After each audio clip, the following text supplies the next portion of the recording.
wabarakatuh. Alhamdulillah. Alhamdulillahirabbil alamin wassalatu wassalamu ala sayyidil mursalin wa ala alihi wa sahbihi wa man tabi'ahum bi ihsanin ila yaumiddin.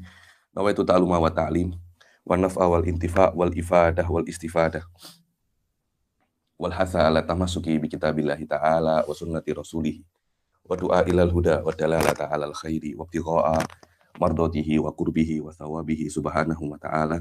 Allahumma faqihna fiddin wa alimna ta'wil. Rabbi shrah li sadri wa yassir li amri wahlul 'uqdatam min lisani yafqahu qawli waj'al li waziran min ahli. Bismillah.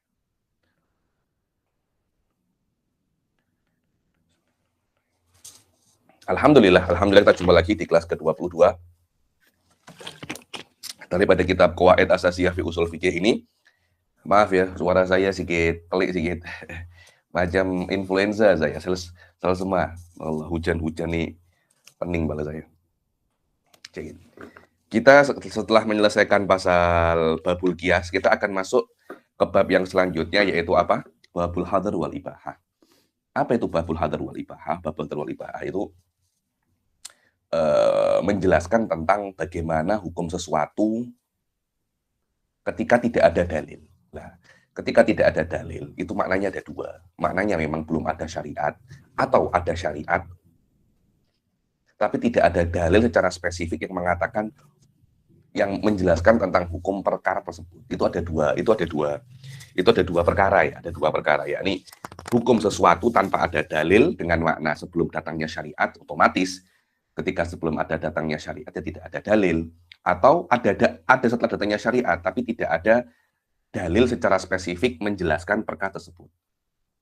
Jadi, secara umum masalah ini terbina atas sebuah kaidah yang dikatakan oleh ilmu kalam, yaitu la hakima ilallah. Tidak ada yang bisa untuk memberi hukum dengan makna hukum pahala dan dosa. Maknanya adalah kalau seumpamanya orang itu berbuat dia mendapat pahala, dan ketika dia melanggar perintah Allah dia mendapat dosa, tidak ada yang bisa memberi hukum semacam itu kecuali Allah itu sendiri. Dan Allah memberitahu tentang hukum-hukumnya itu melewati Rasul Shallallahu Alaihi Wasallam. Secara umum, sebelum adanya syariat, hukumnya itu tawakuf, maknanya tidak ada hukum. Yakni la hakima ilallah. Karena menurut Syafi'iyah, menurut Asy'ariyah, tidak mungkin ada hukum kecuali setelah datangnya Rasul, setelah datangnya syariat. Apa yang Anda kira itu perkara yang baik, belum tentu Allah itu memberikan kepada dia pahala. Contohnya menikah dan berzina. Menikah itu setelah datangnya Rasul mendapat pahala. Setelah datangnya Rasul, berzina itu mendapat dosa.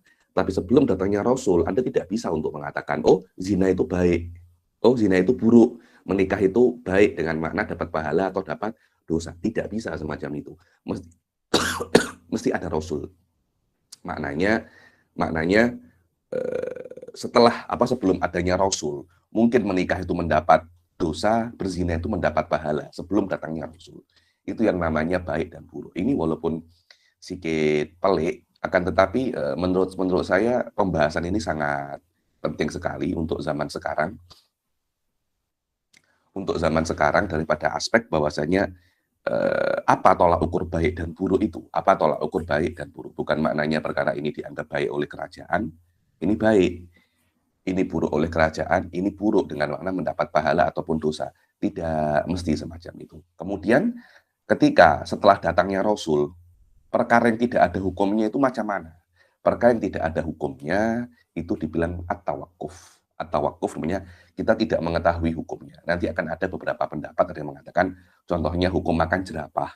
Hukum makan jerapah tidak ada dalil secara spesifik yang mengatakan apa hukum makan jerapah. Ada yang mengatakan haram, ada yang mengatakan halal, ada yang mengatakan tengok. Perkara itu memberi manfaat atau madorot. Kalau perkara itu memberi manfaat, maknanya itu adalah perkara yang baik, perkara yang mendapat pahala. Kalau memberi madorot itu perkara yang yang buruk dan mendapat dosa. Inilah maknanya al-hadar wal ibahah. Saya kira pembahasan masalah ini lebih terbina atas kaidah kalamiyah al-kabirah wa huwa la hakima ilallah. Berbeda kalau Anda tengok selain Asy'ariyah, terutama Mu'tazilah yang mengatakan bahwasanya tidak perlu nabi. Maknanya akal manusia itu sudah bisa cukup untuk mengetahui mana perkara yang baik dan mana perkara yang buruk. Wallahu a'lam. Walaupun tidak ada datangnya Nabi. Al-Hadr wal Ibahah, qala Allah Ta'ala, wa ma kunna mu'adzibina hatta nab'atsa rasulah. Dan kami tidak akan mu'adzibin, kami tidak akan mengadab sampai kami itu mengutus Rasul. Ayat ini sebagai dalil qawi dan dalil qawi bahwasanya dalil yang sangat kuat bahwasanya hukum itu kena ada Rasul. Hukum baik dan buruk dengan makna mendapat dosa dan mendapat pahala itu kena ada Rasul. Fahadhil ayah al-karimah tufidu annahu la hukma asliyan aw far'iyan yata'allaqu bi syai'in qabla bi'tsatir rasul. Ayat ini menunjukkan bahwasanya tidak ada hukum far'i seperti contohnya apa hukum makan ular itu namanya hukum far'i, hukum fikih. Apa hukum makan ular? Apa hukum makan babi? Apa hukum makan puasa? Itu namanya hukum far'i atau asli. Atau hukum-hukum yang berkaitan tentang usuluddin. Apakah beriman kepada Allah itu wajib atau tidak? Ayat ini menunjukkan bahwasanya tidak ada hukum secara hukum far'i atau secara hukum asli sebelum ada Rasul, sebelum ada mengutus Rasul. Wal ayah wa in kanat nassan fi nafyil adzab lakinnaha tatanawalu aidan as-sawab. Ayatnya kan mengatakan wa ma kunna mu'adzibin. Oke, kami tidak akan mengadab sampai kami mengutus Rasul. Maknanya, apakah hanya mengadab saja? Mengadab kan adalah lawazim daripada dosa. Apakah bisa? Ayatnya kan hanya kami tidak akan memberi dosa, kemudian kami mengadab seseorang sampai kami mengutus Rasul. Lah kalau memberi pahala kemudian memasukkan surga juga sama. Maknanya wa ma kunna mu'adzibina wala musibin. Kami tidak akan mengadab atau memasukkan orang ke surga sampai nab'atsa rasulah, sampai kami mengutus Rasul. Wal ayah wa in kanat nassan fi nafil azab lakinnaha tatanawalu aidan as-sawab. Akan tetapi ayat ini juga mencakup pahala juga. Karena itu ulama mengatakan wala musibin, wa ma kunna mu'adzibina wala musibin, semacam itu. Maknanya kami tidak akan memberi dosa ataupun pahala, yakni mu'adzibin adalah lawazim daripada dosa. Musibin adalah malzum daripada surga. Balil amru mauqufun ila wurudi syara'. Akan tetapi dosa dan pahala itu terpulang kepada apakah syariat itu ada atau tidak. Kalau tidak ada syariat, sebelum datangnya Rasul tidak ada dosa dan tidak ada pahala. Karena orang tidak tahu apa yang diperintah oleh Allah dan apa yang dilarang oleh Allah. Wa tarattabu ala hadza mas'alatun muhimmah masyhuratun fil usul wa hiya mas'alatu hukmil asya' allati laysa fiha nassun ba'da bi'tsatir Rasul sallallahu alaihi wasallam. Jadi antara masalah ini padahal ayatnya itu kan menjelaskan tentang bahwasanya tidak ada dosa dan pahala sampai diutus Rasul. Akan tetapi lawazim daripada ayat ini juga bisa Anda maknai bahwasanya bagaimana kalau ada Rasul tapi beliau tidak menyebutkan dalil tentang beberapa perkara. Apakah kita bisa untuk mengatakan perkara itu ada hukumnya atau tidak ada hukumnya? Kalau ada hukumnya apa? Hukumnya halal atau haram? Dan kalau seumpamanya halal, kenapa? Kalau seumpamanya haram, kenapa? Jadi betul. Yakni karena hakikat daripada tidak adanya Rasul, kita tidak mengetahui hukum. Begitu pula tidak mengetahui hukum bisa juga terjadi ketika Rasul ada, tapi tidak memberikan hukum perkara itu secara spesifik. Saya beri contoh mungkin makan jerapah. Mungkin Bitcoin. Bitcoin tidak ada hukum dari Rasulullah Shallallahu Alaihi Wasallam. Kita naftarid bahwasanya hukum Bitcoin itu memang tidak ada. Awal-awal ketika Anda mengatakan ada Bitcoin, Anda tanpa Anda tengok dalil dahulu dan Anda sudah cari dalil ya daripada kitab sunnah wal qiyas wal ijma', tidak ada. Kemudian apa yang Anda hukumi kepada Bitcoin itu? Apakah halal atau haram? Kalau ada Bitcoin sebelum datangnya Nabi Muhammad, jelas tidak ada hukum pada Bitcoin. Indal Asy'ariyah hadza qati'an, tidak ada hukum tidak ada hukum pada Bitcoin jika Bitcoin itu ada mungkin 100 tahun atau 200 tahun sebelum datangnya Rasul sallallahu alaihi wasallam. Mumtaz jiddan. Lah bagaimana ketika Bitcoin itu ada setelah Rasul itu datang dan tidak ada dalil secara spesifik yang menjelaskan tentang hukum Bitcoin. Apa ketika itu hukumnya Bitcoin? Bitcoin hadza huwa. Dan yatarattab ala hadza, dibilang, dan yatarattab efek daripada masalah ini, ada masalah yang sangat penting dan masyhur di dalam usul, yaitu adalah hukum sesuatu yang tidak ada nas setelah diutusnya Rasul Shallallahu Alaihi Wasallam. Maka jumhur daripada ahli sunnah wal jamaah itu mengatakan bahwasanya hukum sesuatu setelah diutusnya Rasul annaha tabi'atun li muqtadal adillah asyariyah as-sahihah minat tahlili wa tahrim idza wujida. Jelas kalau seumpamanya ada dalil hukum setelah datangnya Rasul, ya hukum itu ikut dalil halal atau haram, ya jelas kalau ada dalilnya. Kalau Rasul pernah cakap idza ra'aitumul bitcoin fajtanibuh, idza ra'aitumul bitcoin fala taqrabu, fala taqrabu, jelas itu sudah haram. Masalahnya tidak ada dalil yang mengharamkan Bitcoin atau menghalalkan secara spesifik. Kalau ada, ya kita ikut dalil yang halal atau dalil yang haram. Fa in lam tujad fal aslu fil asya qabla wurudi dalilin syar'iyyin laha at-tahrim la ba'da wurudi. Hadza huwa. Yakni kalau seumpamanya tidak ada, maka perkara-perkara itu yang ada di dunia ini semua adalah milik Allah. Semua adalah milik Allah. Dan milik Allah bukan milik Anda. Maknanya Anda untuk menggunakan milik selain Anda kena izin. Kena izin. Karena itu tanpa adanya dalil, perkara ini Anda haram dulu. Jadi ketika ada Bitcoin, kemudian Anda tidak tahu apa itu hukum Bitcoin, awalnya langsung Anda cakap ini haram. Walaupun Anda tidak mengetahui dalilnya dahulu. Saya cari dalilnya, saya masih belum jumpa. Ketika Anda belum jumpa, langsung pertama Anda cakap itu haram. Fal aslu fil asya qabla wurudil adillah at-tahrim. Maknanya Bitcoin itu haram, makan jerapah itu haram, sampai Anda menemukan dalil secara spesifik yang menghalalkan jerapah atau menghalalkan Bitcoin. Ini susah sikit.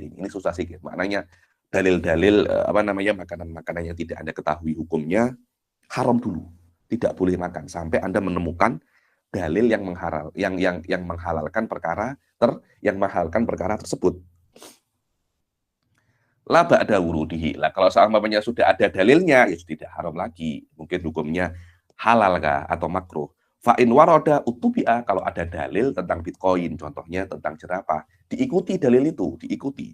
Wa idza lam najid dalilan yufidul hilla syar'an tamassakna bil asal wa huwal hurmah. Kalau seumpamanya kita tidak mendapatkan dalil secara spesifik untuk mengetahui apa hukum Bitcoin, apa hukum makan jerapah, maka asalnya itu haram dulu sampai Anda mendapati dalil bahwasanya perkara itu halal. Binaul masalah, asalnya masalah bahwasanya perkara-perkara ini adalah milik Allah. Dan Anda tidak bisa untuk memakai milik selain Anda kecuali dengan izin. Lah izinnya itu dari siapa? Daripada kitab ataupun sunnah. Maknanya selama tidak ada izin dalam perkara-perkara yang ada di dunia, maknanya Anda memakai barang Allah, Anda memakai milik Allah tanpa izin, dan itu berdosa. Seperti saya pinjam motosikalnya Ustadz Azri tanpa saya izin, marah dia. Habib, ini motor saya. Anda kalau pakai ya izin dahulu. Allah pun juga sama. Loh, ini kan barang-barang saya. Ini ciptaan saya. Kenapa Anda pakai ciptaan saya tanpa izin saya? Tunggulah sampai ada dalil daripada kitab ataupun sunnah. Wa idza lam najid dalilan yufidul hilla syar'an tamassakna bi hukmil asal wa huwal hurmah. Wa hadza ahadul aqwal fil masalah. Yani al asal fil asya qabla wurudil adillah itu haram, itu adalah salah satu pendapat di dalam masalah ini. Adapun pendapat yang kedua bahwasanya awal qaulu tsani wa huwa anna aslal asya al ibahah al aslal isya.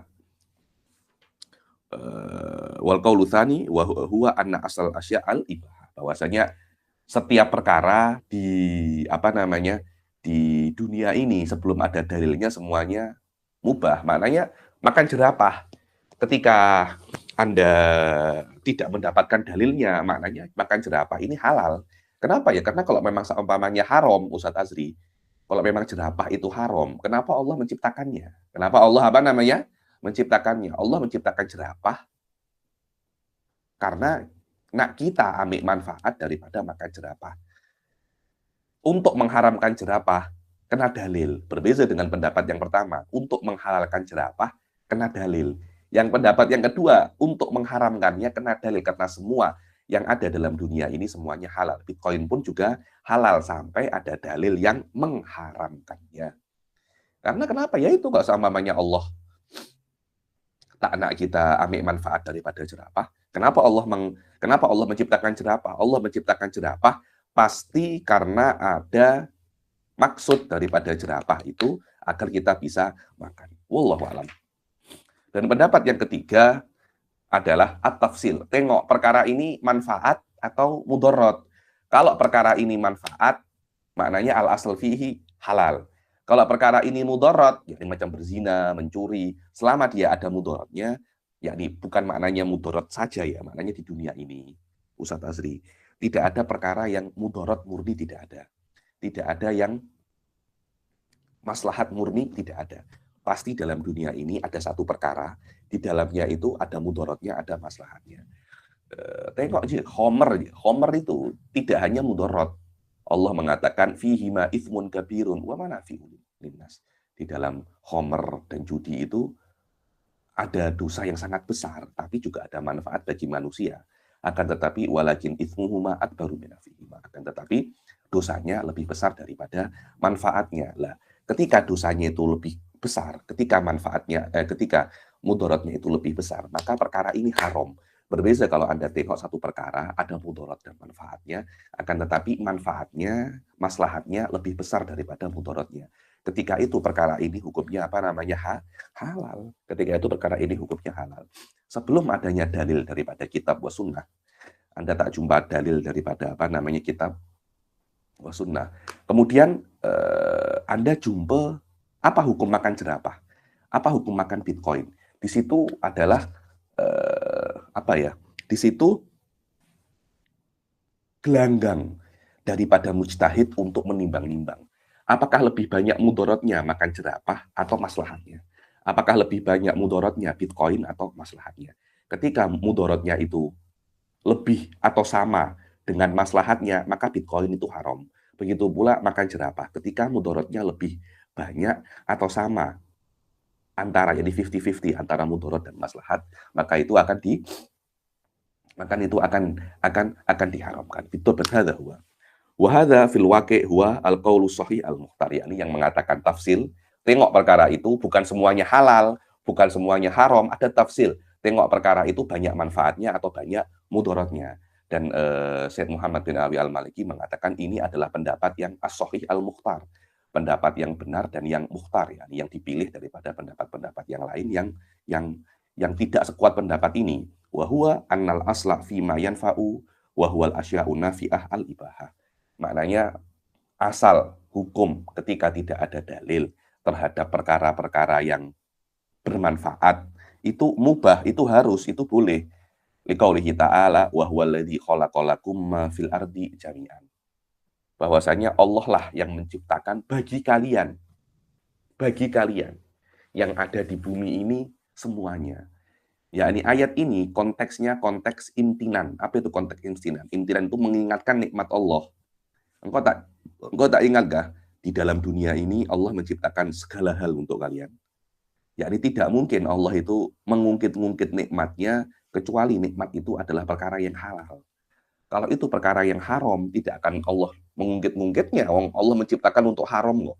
Kenapa diungkit-ungkit lah? Tapi kalau perkara itu nikmat, dan nikmat itu pasti keselesaan, maknanya itu adalah perkara yang diperbolehkan bagi manusia untuk memakainya. Untuk apa namanya? Memakainya. Wa huwal ladzi khalaqalakum ma fil ardi jami'a. Dzakarahu fi ma'radil imtinan wa la yamtanu illa bijais. Ayat ini konteksnya adalah konteks imtinan. Apa ya imtinan itu? Imtinan itu adalah mengungkit-ungkit nikmat. Kenapa Allah diperbolehkan mengungkit-ungkit nikmat? Agar hamba Allah itu tidak agar hamba Allah itu tidak bermaksiat. Bani Israel pun udhkuru ni'mati allati an'amtu alaikum. Di dalam bahasa Arab id kuntum a'daan fa'alafa baina qulubikum. Yakni Allah itu sering mengingatkan Bani Israel, tengok bagaimana Dulu Firaun yastahyuna nisaakum wa yaqtuluna abnaakum. Ya, ini hal-hal semacam itu banyak. Kenapa Allah berbuat semacam itu? Biar orang Bani Israel, orang-orang Arab itu tidak bermaksiat. Ya, ini engkau kena manusia itu kena balas budi. Allah semua yang buat ini. Engkau kenapa kok bermaksiat kepada Allah? Secara umum kita tidak boleh untuk mengingat-ingat nikmat kita. Kalau saya memberikan sesuatu kepada Ustadz Azri, saya tidak boleh untuk mengingatkannya. Ustadz Azri, tak ingatkah dulu pernah saya beri sarung? Itu tidak boleh. Anda mengingatkan nikmat, Anda mengungkit-ungkit nikmat, memadamkan pahala nikmat itu sendiri. Ya ayyuhalladzina amanu la tubtilu shadaqatikum bil manni wal adha. Akan tetapi exemption-nya yang boleh untuk yang diperbolehkan untuk mengingat mengungkit nikmat itu hanya Allah, Rasul, orang tua sama guru. 4 orang ini diperbolehkan untuk mengingatkan nikmat. Bahwasanya kalau guru, engkau tak ingatkah dulu tuh anta bodoh saya ajari. Orang tua, tak ingatkah siapa yang basuh najis anta dulu ketika kecil. Kenapa? Biar orang itu tak durhaka, tak kurang ajar kepada guru. Nabi pun juga sama. Diperbolehkan hal-hal semacam itu agar umatnya itu tidak bermaksiat kepada Allah dan Rasulnya. Dan biasanya mengungkit-ungkit nikmat itu tidak mungkin kecuali pada perkara-perkara yang jaiz, perkara-perkara yang diperbolehkan. Nah, kalau sama tidak diperbolehkan, untuk apa diingat-ingat? Untuk apa diungkit-ungkit? Wa annal asla fima yadurru wa huwal asya' at-tarah at-tahrim liqauli sallallahu alaihi wasallam la darara wa la dirara. Dan asal di dalam perkara-perkara yang berbahaya, yang tidak ada manfaatnya atau banyak madorotnya, maknanya madorotnya itu lebih besar daripada manfaatnya, itu haram, walaupun tidak ada dalil secara spesifik yang mengatakan perkara ini haram. Kenapa? Karena Rasulullah SAW bersabda, la dororo wala diror. La dororo di sini tidak boleh Anda membahayakan orang lain atau membahayakan diri Anda sendiri. Diror adalah Anda tidak boleh membahayakan orang lain karena orang lain itu membahayakan Anda. La doror contohnya, saya anak memukul Azri, tidak boleh. Kenapa? Karena memukul Azri itu tanpa ada sebab itu madorot, atau memukul diri saya sendiri itu juga tidak boleh. Cuma doror ini, kenapa Anda memukul Azri? Ya tidak apa-apa. Saya tengok muka Azri tak suka, saya lempang dia. Nah itu namanya apa? Doror. Diror macam mana? Diror itu membalas. Jadi kenapa Anda pukul Azri? Karena Azri pukul saya. Jadi kalau Azri pukul Anda tidak boleh untuk balas pukul dia. Tidak boleh. Kenapa? Itu namanya diror. Aitul hikul adha ilal akharin ala sabilil muqabalah. Yani Anda menyakiti orang lain karena membalas perbuatan sakit itu yang diberikan orang lain kepada Anda. Maknanya kalau Anda tidak menyakiti orang lain, tidak langsung Anda kena ikut SOP-nya, Anda kena ke mahkamah. Lah kalau semua boleh mengadili dirinya sendiri, boleh mengadili perbuatan orang lain tanpa mahkamah, hancur dunia ini. Hancur dunia ini. Itulah maknanya la dororo wala diror. Tidak boleh Anda menyakiti diri Anda sendiri mutlakon, atau menyakiti diri sendiri atau orang lain mutlakon, atau ala sabilil muqabalah. Daripada hadis ini, para ulama itu mengatakan bahwasanya kalau ada perkara-perkara yang tidak ada dalilnya daripada syariat, maka perkara itu hukumnya haram selama perkara itu madorot. Kalau ada madorot, tidak ada dalilnya, itu haram dulu sampai nanti ada dalil yang daripada Nabi menghalalkan madorot ini. Pas hadza huwa mas'alatul hadar wal ibahah. Secara global semacam itu, bedakan antara hadar wal ibahah daripada aspek sebelum datangnya Rasul dan daripada aspek setelah datangnya Rasul. Alal mu'tamad, sebelum datangnya Rasul tidak ada hukum. Wa alal mu'tamad, sebelum datangnya Rasul dibezakan antara madorot dan manfaat. Fal asl fil mador at-tahrim wal asl fil manafi' at-tahlil. Wallahu a'lam. Jadi, dan sebelum saya masuk ke tartibul adillah, apakah ada yang nak tanya? Kalau tidak ada, saya teruskan ke tartibul adillah.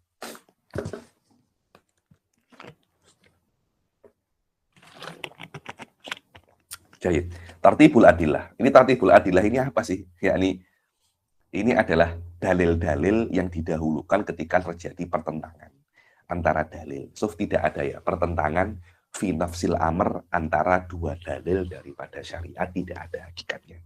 Cuma kita sebagai mujtahid ketika berpikir, zahirnya ada pertentangan. Kita tidak bisa untuk apa namanya? Kita tidak bisa untuk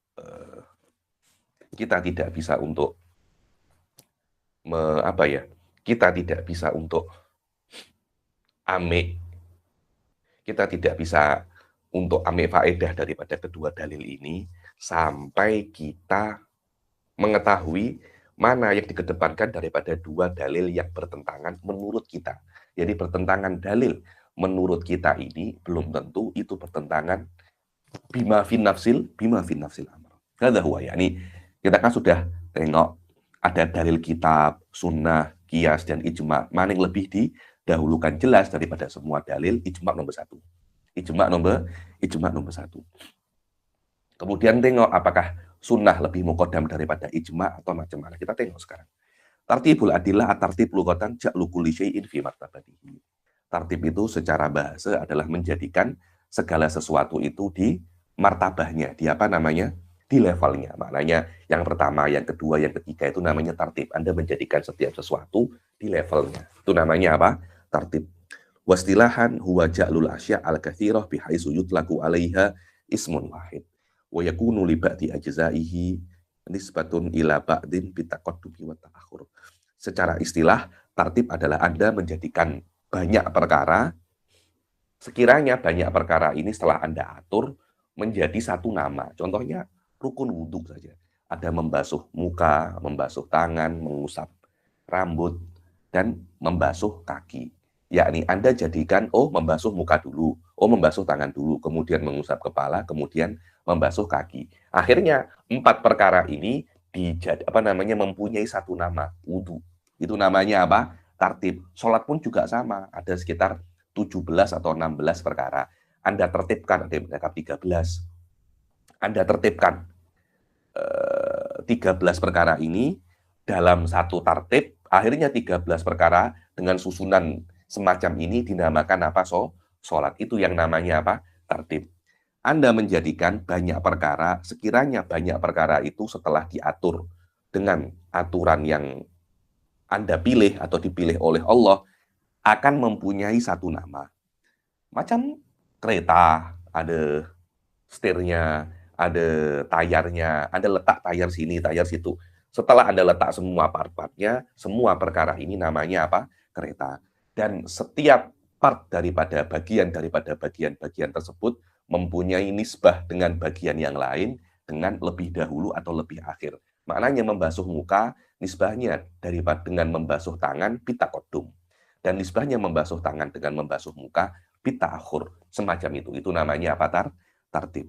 Wa tartibul adillah. Dan di sini juga maknanya tartibul adillah dengan arti kalau seumpamanya ada dalil.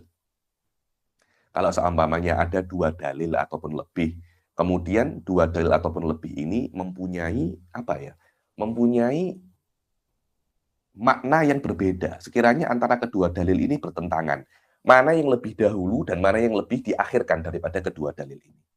Wa tartibul adillah innama yaqumu bihi man huwa ahlun lidzalika wa huwal mujtahid. Yang bisa untuk tartib mengedepankan dalil daripada dalil yang lain itu adalah mujtahid. Tidak boleh orang-orang yang bukan mujtahid. Saya tak boleh, Azri pun juga tak boleh. Karena itu sebagian ulama itu karena yang bisa untuk tartibul adillah itu hanya mujtahid, maka di dalam banyak sekali kitab babul ijtihad didahulukan daripada bab tartibul adillah. Kenapa? Karena bab tartibul adillah amalul mujtahid. Ada mujtahid dulu baru ada tartibul adillah. Bukan sebaliknya. Li anna al fi'il la budalahu min fa'il. Fa'il dulu pasti ada fi'il. Di dalam nahwu pun juga sama kan. Fa'il muqaddam alal fi'il. Jayyid jiddan. Dan di dalam ilmu kalam pun juga semacam itu. Ada fa'il dulu baru ada fi'il. Cuma otak Anda tengok fi'il baru tengok fa'il. Secara ilmu kalam Allah dulu ada baru alam semesta. Cuma kita manusia tengok alam semesta baru tahu bahwasanya ada Allah. Yang pertama itu dalilul limni, yang kedua adalah dalilul inni. Walidzalika qaddama ba'duhum babal ijtihad ala dzalik. Karena itu sebagian daripada ulama lebih mendahulukan bab ijtihad daripada bab Ya, ini bab ijtihad dulu, baru pada bab al-hadar wal ibahah. Wa huwa maslaku jumhuril usuliyin minasyafi'iyah wal malikiyah wal hanabilah. Dan ini adalah cara majority, ini adalah stylenya majority usuliyin daripada Syafi'iyah, Malikiyah, dan Hanabilah. Kenapa kok tiga ini? Hanafiyah mana beza? Tiga ini torikohnya torikotul mutakalimin dalam usul fikih, berbeza dengan Hanafiyah. Torikohnya mereka asing, namanya torikotul apa namanya? Fuqaha. Li'annahu min amalil mujtahid bainama dha. Kenapa? Karena tartibul adillah itu perbuatannya mujtahid. Ada mujtahid dulu, baru ada tartibul adillah. Bainama dhahaba ba'dul hanabilah ila artihi ba'dal adillah lisilatihi al-wuthqa biha wa huwa ma masya alaihi fil maraqat fil waraqat. Akan tetapi sebagian daripada Hanabilah mengedepankan hadar mengedepankan tartibul adillah daripada ijtihad. Bagaimana tartibul adillah diletakkan setelah adillah, setelah membahas kitab, sunnah, qiyas, ijma', baru tartibul adillah. Jelas. Karena Karena ada hubungan yang sangat kuat, asilatul wuthqa, hubungan yang sangat erat sekali antara adillah wa tartibul adillah. Jelas namanya tartibul adillah. Anda kena tahu adillah dulu, baru Anda tahu mana yang lebih dikedepankan daripada adillah-adillah yang Anda pelajari. Belum tentu kitab muqaddam alal qiyas, belum tentu. Belum tentu sunnah muqaddam alal ijma', belum tentu. Karena itu Anda mempelajari dalil dulu, baru Anda mempelajari kekuatan urutan-urutan dalil daripada kekuatannya. Dan ini adalah apa yang dibuat oleh Al-Waraqat. Waraqat Al-Imam Al-Juwaini di dalam Waraqat mengatakan bahwasanya kitabnya Imam Juwaini di dalam Waraqat lebih mengedepankan babu tartibul adillah daripada babul ijtihad. Dan babu tartibul adillah diletakkan setelah babul adillah. Idza alimta hadza fa'lam annal adillah yuqaddamu minha inda ijtima'iha wa tanafi madlulatiha al-jali minha alal khafi. Secara umum, kalau ada dalil-dalil berkumpul menjadi satu, ada dua dalil atau lebih di dalam satu perkara, dan dua dalil, contohnya dua dalil saja dahulu. Dua dalil ini madlulnya bertentangan, satunya cakap jerapah itu halal, satunya cakap jerapah itu haram. Mana yang lebih Anda dahulukan? Al-jali minha, yang jelas, alal khafi, yang dalil yang jelas, yang tidak ada takwil-takwil, itu yang Anda dahulukan daripada dalil yang khafi, yang ada kias-kiasnya, yang masalah-masalah. Jadi ini mansus, ini tidak mansus. Ya, ini yang dalil yang lebih jelas Anda kedepankan daripada dalil yang tidak jelas. Aywa. Wa dzalika kadzahir wal muawwal. Fayuqaddamul lafdhu fi ma'nahul haqiqi ala ma'nahul majazi. Contohnya apa? Seperti zahir dan muawwal. Muawwal itu kan maknanya majazi, zahir maknanya hakiki. Lah kalau ada dua dalil, satunya cakap jerapah itu halal, tapi dalilnya itu nasun zahir. Yang satunya cakap jerapah itu haram, tapi muawwal, majaz. Ya jelas yang hakiki lebih dikedepankan daripada yang majaz. Aywa. Wa yuqaddamu ma yufidul ilma ala ma yufidul dhanna. Dan dalil yang yufidul ilm, dalil yang yang yakin lebih dikedepankan daripada dalil yang hanya dhon, yang 100% menunjukkan sebuah makna daripada siaknya, lebih kedepankan daripada dalil yang hanya dhon, menunjukkan kepada siaknya. Jelas 100% lebih dikedepankan daripada yang 70%. Illa idza kana ma yufidul ilma aman wa ma yufidud dhannu wa ma yufidud dhanna khosan fayukhasul awal bitsani kama taqaddama fi mabhasit taksis. Kecuali kalau dalil yang dalalahnya itu qat'iyah itu am, dan yang dalalahnya dhanniyah itu khos, maka yang am ditaksis dengan yang khos. Loh, kenapa? Iya, li anak ma min amin illa wa khusis. Memang dalil ini qat'i, akan tetapi dalalahnya ala iradatil am itu dhanni. Karena selama dalalahnya ala iradatil am itu dhanni, maknanya dia berhadapan-hadapan dengan dalil yang khusus, yang qat'i. Walaupun dalilnya ini dhanni, tapi dalalahnya itu khusus. Dan biasanya yang dalalahnya khusus itu lebih kuat daripada yang dalalahnya umum. Macam mana? Maknanya yang umum ditaksis dengan yang khusus ini. Kenapa semacam itu? Karena dalil ini, walaupun dia itu dalil yang dhanni, dia itu tetap dalil. Tidak boleh Anda nak lempar ke sampah hanya dengan, oh ini dalil ini bertentangan dengan yang qot'i. Tidak boleh semacam itu. Anda kena taksis. Anda kena apa namanya? Anda kena taksis dulu. Kalau memang bisa ditaksis, baru Anda nasakh, Anda lempar salah satu ke sampah, tidak ada masalah. Tapi kalau dua-duanya masih bisa untuk dipakai, Anda kena pakai. Kenapa? Karena ini bukan perkataan saya atau perkataan Azdi atau perkataan Ammar, yang kata Rasul Shallallahu Alaihi Wasallam. Anda kena amik sebisa mungkin. Jangan Anda apa ya? Jangan Anda ambil salah satu saja. Wa yuqaddamu nutuk alal qiyas, ya, kalau ada dalil mantuk lebih dikedepankan daripada qiyas. Dibilang mantuk itu mantukun nas, qiyas itu makulun nas, jelas ya. Yang mantuk, yang jelas, yang zahir lebih muqaddam daripada yang qiyas, karena min syartil qiyas an la yu'aridun nas. An la yu'aridun nas, tidak bertentangan dengan nas, karena qiyas itu istimbat, sedangkan nutuk itu tidak apa namanya istimbat, zahir wadih. Nabi menginginkan inilah. Kalau kias itu tidak bisa semacam itu. Kias itu hanya istimbat daripada ilahnya macam mana, nanti apa itu namanya, masalikul ilahnya bagaimana, kuadil ilahnya macam mana. Prosesnya ilah itu panjang dan biasanya dalilnya itu dhonni. Lah ketika bertentangan dengan qot'i tidak bisa. Mesti yang qot'i lebih muqaddam daripada yang dhonni. Dan nutuk qot'i dan kias itu apa? Dhonni. Dan apa sih murad mantuk ini? Apa murad an-nasul nutki?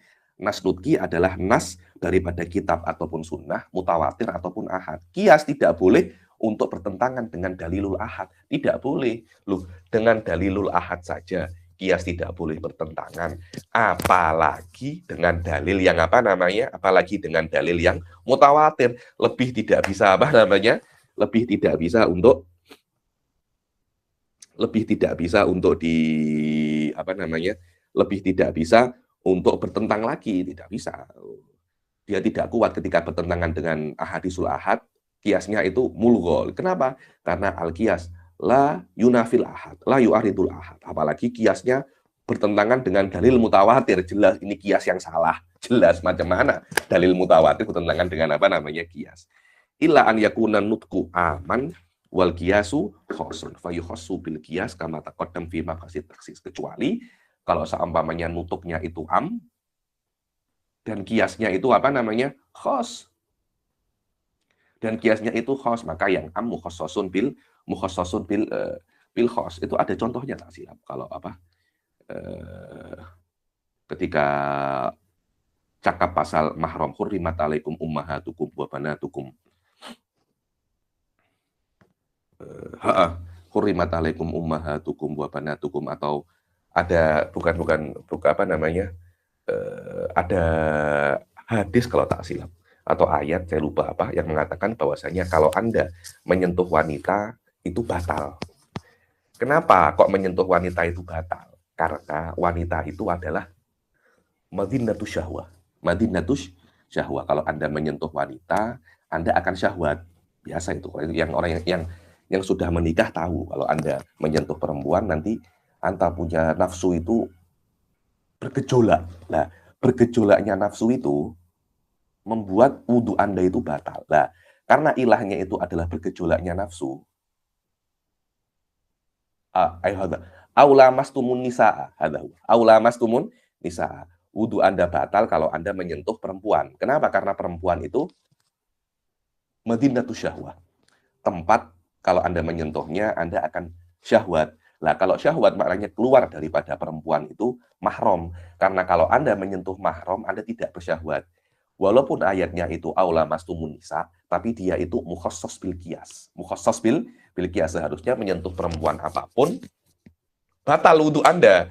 Tapi karena tidak semua perempuan yang Anda sentuh itu bernafsu, yakni Anda tidak menyentuh semua perempuan kemudian Anda itu bernafsu, maka menyentuh mahram walaupun dia perempuan tidak batal. Fa umumul kitab wa sunnah yukhassasu bil qiyas. Wa yuqaddamul qiyasul jali ka qiyasil illah alal khafi ka qiyasus syabah. Begitu pula kalau ada dua qiyas bertentangan, satunya qiyasul illah, yakni jelas ilahnya itu jelas, atau qiyasus syabah. Qiyasus syabah tidak ada ilahnya, cuma ada sedikit persamaan dengan hukum. atau persamaan daripada bentuknya. Dan Anda tidak yakin bahwasanya bentuk ini adalah sebab Allah menurunkan hukum. Hukum ini tidak warnanya atau baunya. Anda tidak yakin warna dan bau adalah sebab Allah menurunkan hukum. Lah itu namanya kiasul khofi. Kiasul khofi. Jelas kalau ada pertentangan dua kias. Satunya kiasul illah mengatakan jerapah halal. Kiasul syabah mengatakan jerapah haram. Kalau biasanya itu di fikih itu kuda. Apakah kuda itu wajib zakat? Wajib. Kenapa? Karena kuda itu mirip dengan lembu. Seperti lembu wajib zakat, kuda juga wajib zakat. Kenapa? Karena kuda itu punya 4 kaki juga. Bisa ditunggani macam lembu. Apakah sebab Allah menurunkan hukum wajib zakat kepada lembu? Karena kakinya itu 4. Karena dia bisa ditunggani, itu namanya kiasul syabah. Kemudian kiasul illah mengatakan bahwasanya lembu itu wajib zakat karena dia itu na'am. Na'am, dia itu hewan ternak. Sedangkan kuda bukan hewan ternak. Lah, kiasul illah mengatakan kuda selama dia bukan hewan ternak, dia tidak wajib zakat. Kiasul syabah mengatakan kuda wajib zakat karena mirip bentuknya dengan bentuknya lembu. Ketika bertentangan, yang kiasul illah mewajibkan zakat kepada lembu, yang kiasul syabah tidak mewajibkan zakat kepada kiasul illah mewajibkan zakat kepada kuda, kiasul syabah tidak mewajibkan zakat kepada kuda. Mana yang lebih dikedepankan? Kiasul illah. Kenapa? Karena kiasul illah jaliyun. Dan kiasul syabah itu khofiyun. Wa inja an-nasu minal kitabi wa sunnah mufidan taghyirul istishab fal hukum hukmuhu. Kalau seumpamanya al-istishab, istishab hukumnya itu halal. Maksudnya, perkara ini contohnya, apa hukumnya jerapah? Jerapah ketika tidak ada hukumnya halal. Istishabul asal. Bahwasanya semua yang bermanfaat seperti jerapah itu halal. Mumtasidan. Tak lama kemudian datang dalil daripada Nabi mengharamkan jerapah. Lah, ketika sebelumnya jerapah itu halal tanpa adanya dalil, kemudian datang dalil mengharamkan jerapah, maka jerapah menjadi hukumnya haram. Kenapa? Li'anna dalil muqaddamun alal istishab. Karena dalil adalah yang merubah hukum daripada al-asl tadi itu. Wa huwa hujjatun wa in kana fihi taghyirul istishabil asli. Dan hujjah yang mukhalifun lil istishab, dalil yang mukhalifil istishab itu hujjah karena Anda ikuti walaupun dia bertentangan dengan istishab al-halalul asli wa in lam yujad fin nutuq ma yughayyirul asl fayustashabul hal ay al-adamul asli. Kalau seumpamanya dari awal jerapah itu sudah hukumnya halal dan tidak ada dalil yang merubah jerapah daripada halal menjadi haram, maka jerapah hukumnya tetap halal, al-adamul asli. Karena al-asl fil manafi' huwa at-tahlil wal asl fil madhar at-tahrim. Semua ini akan jadi dalil dan hukum selama tidak ada dalil yang merubah. Macam jerapah tadi itu al-asl huwa atau keledai. Keledai hukumnya kan sebelum adanya dalil makan keledai halal. Kemudian Nabi mengatakan bahwasanya tidak boleh memakan keledai, menjadi haram. Yakni ketika dalil daripada kitab, sunnah, qiyas atau ijma' bertentangan dengan istishab, maka dalil daripada kitab, sunnah, qiyas dan ijma' lebih dikedepankan daripada al-istishab. Jayyid jiddan. Dengan ini selesai sudah kelas hari ini. Beta kita berhenti sampai sini agar yang akan datang sedikit panjang ya nih. Insya Allah yang akan datang kita akan masuk ke kelas terakhir ya, mufti wal mustafti dan dan babul ijtihad. Jayyid. Sebelum saya tutup, ada yang nak bertanya kah?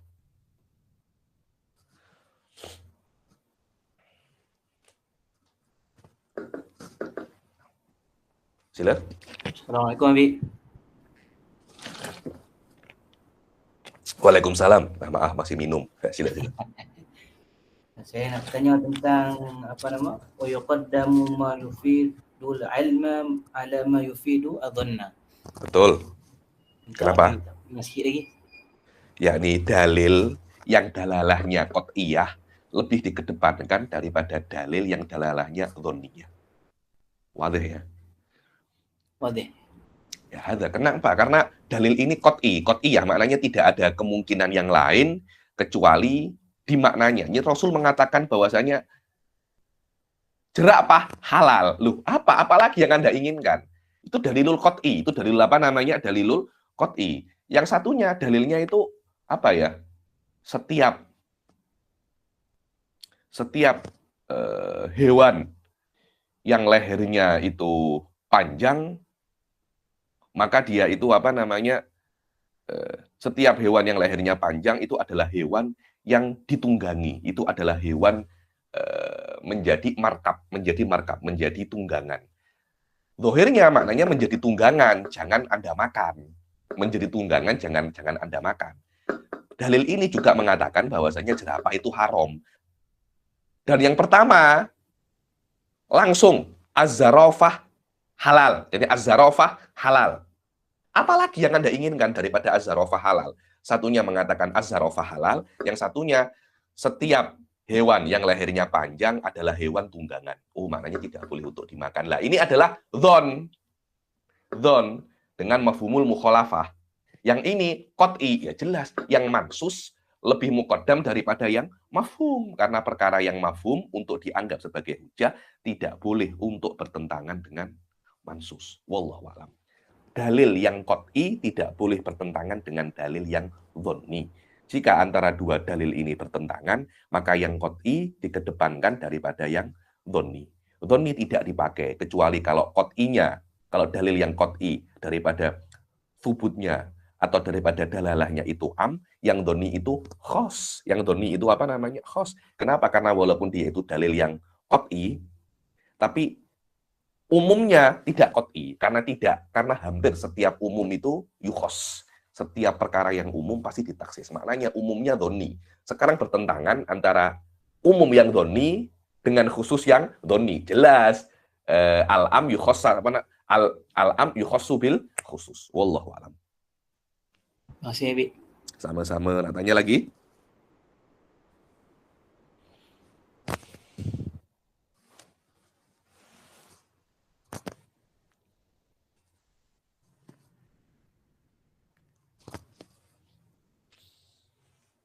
Sudah?